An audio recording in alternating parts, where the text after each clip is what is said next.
Have you recently been prescribed Humira? Or are you thinking about talking to your doctor about Humira, but you're a little bit nervous about the whole injection process? Well, congratulations! You clicked on the right video. I'm going to go through step by step how the whole process works. Let's talk about it. The Humira self-injection pen is this little guy right here. This is all it is.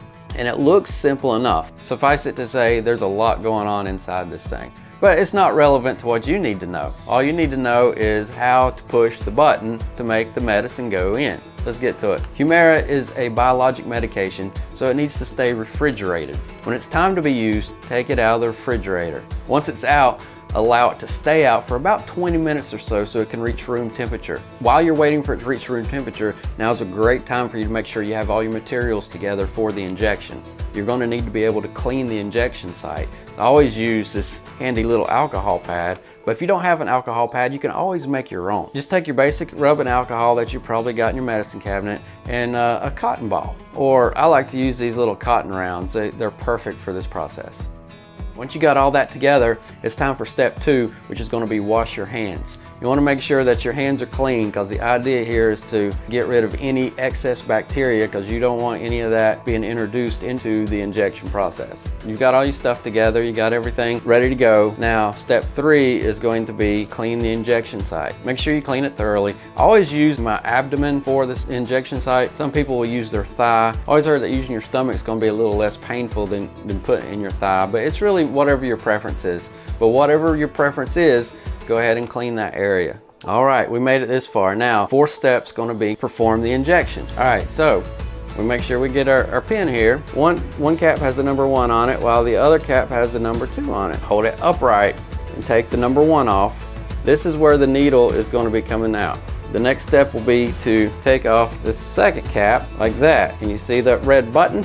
That red button is going to be the magic button that you push that will inject the medication. Whenever you're doing the injection, go ahead and make a fist around this, like so, and put your thumb on that button. Don't push it yet, but this is the way you're going to be holding it for the injection. Now make sure that you pinch up a little bit of skin so you have something firm to press it into.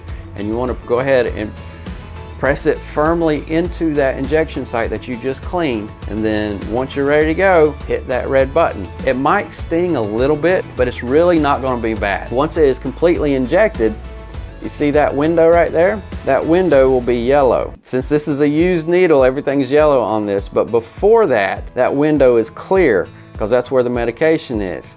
As the medication is being injected, you're going to see that window turn yellow, and when it is completely yellow, when the full window is yellow like that, you know the injection is completed. Go ahead and pull it away from your skin and take your thumb off the cap. See, that wasn't so bad. All right, now there's one last step, and the last step is going to be the discarding of the needle.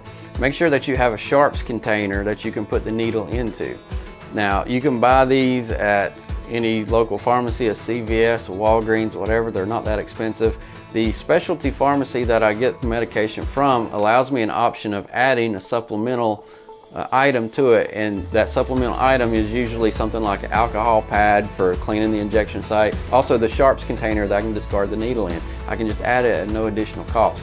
So if yours, be sure to look for that whenever you're ordering your medication, because you might be able to have it added to your shipment. So I think you're going to do a great job. If this video was helpful for you, be sure to hit that like button, and I would really appreciate that as well. It may help circulate this video around to other people who may really need to see it.